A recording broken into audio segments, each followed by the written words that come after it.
Container shipping समुद्र के रास्ते से फ्रेट की शिपिंग का सबसे बढ़िया तरीका है। हमारे घर की लगभग हर वस्तु, बेशक कॉफी हो या रेफ्रिजरेटर, लैपटॉप या एयर कंडीशनर, सब एक बार किसी दूसरे देश में एक बड़े कंटेनर में लोड किए गए और समुद्र के एक रास्ते से हमारे घर तक पहुंच गए। आज की तारीख में वर्ल्ड के 90% गुड्स समुद्र द्वारा ट्रांसपोर्ट किए जाते हैं, जिसमें से 60% इंक्लूडिंग इंपोर्टेड फल, गैजेट्स और उपकरण बड़े स्टील के कंटेनर में पैक किए जाते हैं। बाकी सामान जैसे कि तेल या अनाज सीधे सीधे पतवार में डाला जाता है। कुल मिलाकर लगभग 14 ट्रिलियन यूएस डॉलर्स का सामान एक बड़े मेटल बॉक्स में कुछ समय बिताता है। लगभग 30% global container shipping Swiss canal के माध्यम से होती है। दोस्तों, ये समझना बहुत जरूरी है कि कंटेनर साइज के स्टैंडर्डाइजेशन की वजह से शिप के आकार में भी बहुत ग्रोथ हुई है। एक जहाज में जितने अधिक कंटेनर पैक किए जाएंगे, एक शिपिंग कंपनी पर ट्रांसपोर्ट उतना ही कमा पाएगा। पिछले 20 साल में एक कंटेनर शिप का साइज दुगना हो गया है। आज की तारीख में सबसे बड़ा जहाज 24,000 कंटेनर्स को ढोने की क्षमता रखता है। ग्लोब नामक शिप में 20 फीट की हाइट के 19,100 कंटेनर्स की क्षमता है, जो 156 मिलियन जूतों के जोड़े, 300 मिलियन टैबलेट कंप्यूटर्स या 900 मिलियन बेक्ड बीन्स के कैंस को ढो सकता है। प्री पैंडेमिक एशिया से यूरोप 20 टन कार्गो ले जाने वाले 20 फुट के कंटेनर की कीमत इस रास्ते की एक इकोनॉमी क्लास की फ्लाइट की टिकट की कीमत के बराबर थी। शिपिंग कंटेनर्स का प्रभाव वास्तव में दुनिया और इसकी अर्थव्यवस्था के लिए क्रांतिकारी था। पिछली शताब्दी के फर्स्ट हाफ में ग्लोबल एक्सपोर्ट्स एंड इंपोर्ट्स में ये विस्फोटक ग्रोथ का कारण बना। शिपिंग कंटेनर्स ने ट्रांजिट समय में बहुत कटौती की, लेबर और कीमत को संभाला और शिपिंग समय के कारण पोर्ट्स में भीड़ भी कम कर दी।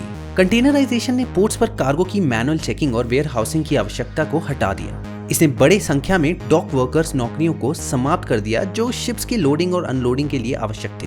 क्योंकि शिपिंग कंटेनर्स को खोलने की आवश्यकता नहीं पड़ती, इसलिए इनका चोरी या किसी तरीके का नुकसान होना भी बहुत कम हो जाता है। Historical evolution. दोस्तों, व्यापार की शुरुआत से ही लोग लंबी दूरी पर माल भेजने के लिए बेक्स, बोर, बैरल और विभिन्न आकारों के कंटेनर्स का उपयोग कर रहे थे। 1600 बीसी में इजिप्ट ने लकड़ी, कपड़े और कांच को बोरियों में रखकर ऊंटों से चलने वाले कारवां के माध्यम से अरब तक पहुंचाया। फिनिशियंस ने व्यापार मार्ग स्थापित किए थे, जो जमीन और समुद्र दोनों का उपयोग करते रहे। उन्होंने यूनिक वस्तुएं बनाई जो पूरी दुनिया में वंचित थी। वो अच्छे क्राफ्ट्समैन थे जो अपनी बारीक कारीगरी के लिए जाने जाते थे। अपनी लंबी यात्राओं के कारण वे अक्सर एक संस्कृति से एक विचार लेते और उसमें सुधार कर देते। वो दुनिया के उन हिस्सों में सामग्री लाते थे जहां वो उपलब्ध ही नहीं होती थी। उनके सबसे महत्वपूर्ण एक्सपोर्ट आइटम्स में सिडारवुड, कांच और टायरान क्लॉथ था, और महत्वपूर्ण एक्सपोर्ट आइटम्स में बढ़िया लिनन, कढ़ाई, शराब और मेटल वर्क शामिल थे। फिनिशियंस ने एक महत्वपूर्ण ट्रांजिट व्यापार किया, जिसने लोगों को एक स्थान से दूसरे स्थान भेज दिया। और सैकड़ों साल बाद ग्रीक्स ने शराब, ऑलिव ऑयल और अनाज के परिवहन के लिए अम्फोरा नामक स्टोरेज कंटेनर का इस्तेमाल किया, जो मेडिटेरेनियन सी और पड़ोसी समुद्र को इस क्षेत्र से पोर्ट्स तक पहुंचाते थे। 18वीं शताब्दी के अंत में इंग्लैंड में कोल माइनिंग क्षेत्रों में कंटेनराइजेशन की उत्पत्ति हुई। 1766 में जेम्स ब्रिनले ने ब्रिज वाटर कैनाल द्वारा वर्सले डेल्फ से मैनचेस्टर तक कोल के परिवहन के लिए 10 लकड़ी के कंटेनर के साथ बॉक्स बोट स्टैवेशनर को डिजाइन किया। 1795 में बेंजामिन आउट्रैम ने लिटिल ईटॉन गैंगवे खोला, जिस पर कोल को उनके बटले आयरन वर्क में निर्मित वैगन्स में ले जाया गया था। गैंगवे पर घोड़ों द्वारा खींचे गए पहिएदार वैगन्स ने कंटेनर का रूप ले लिया, जो कोल से लदे हुए थे। इन्हें डर्बी कैनाल पर कैनाल बार्ज से ट्रांसशिप किया जा सकता था, जिसे आउट्रैम ने भी बढ़ावा दिया था। शिपिंग में ब्रेक बल्क कार्गो, जिसे जनरल कार्गो भी कहा जाता है, उन सामानों को रिप्रेजेंट करता है जो व्यक्तिगत रूप से गिनकर बोर्ड शिप पर रखे जाते हैं। ट्रेडिशनल रूप से बड़ी संख्या में आइटम्स बिल ऑफ लेडिंग पर दर्ज किए जाते हैं, जो उन्हें विभिन्न वस्तुओं द्वारा लिस्ट करते हैं। ये मॉडर्न शिपिंग कंटेनर्स के साथ साथ बल्क कार्गो के विपरीत हैं, जो सीधे सीधे बिना पैक किए और बड़ी मात्रा में एक शिप्स होल्ड में जाता है, जिसे मात्रा या वजन द्वारा मापा जाता है। Break bulk cargo shipping carton में नहीं, ये माल परिवहन के बजाय बैग, बेक्स, क्रेट्स, ड्रम या बैरल जैसे छोटे कंटेनर्स में पैक किए जाते हैं। शिपिंग कंटेनर्स का आविष्कार 1956 में एक US truck entrepreneur Malcolm McLean के द्वारा किया गया था। मैकलीन ने एक स्टीम शिप ट्रांसपोर्ट कंपनी खरीदी थी, ताकि वो अपने माल के साथ पूरे ट्रक ट्रेलर को भी बेच सकते हैं। उन्होंने देखा कि एक ही शिपिंग कंटेनर का उपयोग करके सभी प्रमुख ट्रांसपोर्ट मोड्स में फ्रेट एफिशिएंसी का काफी सुधार होगा। शिपिंग की दुनिया में कैरियर्स और शिपर्स के लिए लाभ इस बात पर निर्भर करता है कि कार्गो स्पेस का कितना अच्छा उपयोग होता है। आदर्श रूप से एक कार्गो का मैक्सिमम उपयोग होना चाहिए। वेसल के आकार में कार्गो डिजाइन और क्वांटिटी जो कार्गो सुरक्षित करने के लिए उपयोग किया जाने के परिणाम स्वरूप टूटा हुआ कार्गो स्पेस खो जाता है, उसे ब्रोकन स्टोरेज कहते हैं। Impact of containerization on international trade. दोस्तों, समुद्री शिपिंग विश्व व्यापार की बैकबोन है। ये अनुमान है कि सभी सामान को लगभग 90% समुद्र के द्वारा ही ले जाया जाता है। अगर इसकी वैल्यू की बात की जाए तो विश्व के सभी समुद्री व्यापार का लगभग 60% हिस्सा मैरीटाइम कंटेनर होने का अनुमान किया जाता है, जिसकी वैल्यू 2019 में लगभग 14 ट्रिलियन यूएस डॉलर्स थी। कंटेनर्स के द्वारा कैरी किए गए सामान में काफी ग्रोथ हुई है। जो 1980 में 102 मिलियन मेट्रिक टन था, वो 2017 में बढ़कर 1.83 बिलियन हो गया है। इस वृद्धि को देखते हुए शिप्स ने अपनी कैरी करने की कैपेसिटी में भी काफी ग्रोथ की है। जनवरी 2020 तक दुनिया के व्यापार क्षेत्र में 5360 कंटेनर शिप्स थे। जैसे जैसे विश्व का सप्लाई नेटवर्क मजबूत होता गया, वैश्विक ग्लोबल चेन वस्तुओं की समुद्री परिवहन की आवश्यकता भी बढ़ती गई। कंटेनर शिपिंग विदेश में वस्तुओं के परिवहन के लिए एक सबसे अधिक कॉस्ट इफेक्टिव और एनवायरमेंटल फ्रेंडली सोल्यूशन है। 2019 में समुद्री व्यापार परिवहन की मात्रा लगभग 11 बिलियन मेट्रिक टन तक पहुंच गई थी, जो कि 2008 में 8 बिलियन मेट्रिक टन तक थी। इसके अलावा 2020 में वैश्विक कंटेनर शिपिंग की मात्रा लगभग 775 मिलियन यूनिट्स तक पहुंच गई थी, जो कि 2012 में 622 मिलियन यूनिट्स थी। जनवरी 2021 आते आते ग्रीस सबसे बड़ा समुद्री व्यापारी बन गया है और वहीं सिंगापुर दूसरे स्थान पर आ चुका है। इसके बाद चाइना और फिर जापान का स्थान आता है। जनवरी 2018 में वैश्विक सेल्युलर कंटेनर फ्लीट में लगभग 21 मिलियन यूनिट्स थे। जो ऐसे फ्राइट कंटेनर हैं जिन्हें इंटरमॉडल कंटेनर्स भी कहा जाता है, उन्हें परिवहन के 3 अलग अलग तरीके से समुद्र, रेल और सड़क के माध्यम से ले जाया जा सकता है। लगभग 60 साल पहले कार्गो शिपिंग बहुत अधिक महंगा और टाइम कंज्यूमिंग था। स्टैंडर्ड कंटेनर्स में पिछले 6 दशकों में समुद्री व्यापार की मात्रा में काफी वृद्धि हुई है। 2005 और 2017 के बीच कंटेनर्स में लदे इंटरनेशनल समुद्री कार्गो में लगभग 833 मिलियन मेट्रिक टन की ग्रोथ हुई है। कंटेनर शिपिंग एक काफी कैपिटल इंटेंसिव आर्थिक क्षेत्र है। बढ़ती हुई मांग की वजह से इससे काफी हाई रिटर्न्स मिलते हैं। कंटेनर लाइंस अपने ग्राहक को कम रेट्स और अधिकतर शिप्स की उपयोगिता देने के लिए लगातार दबाव में बने रहते हैं।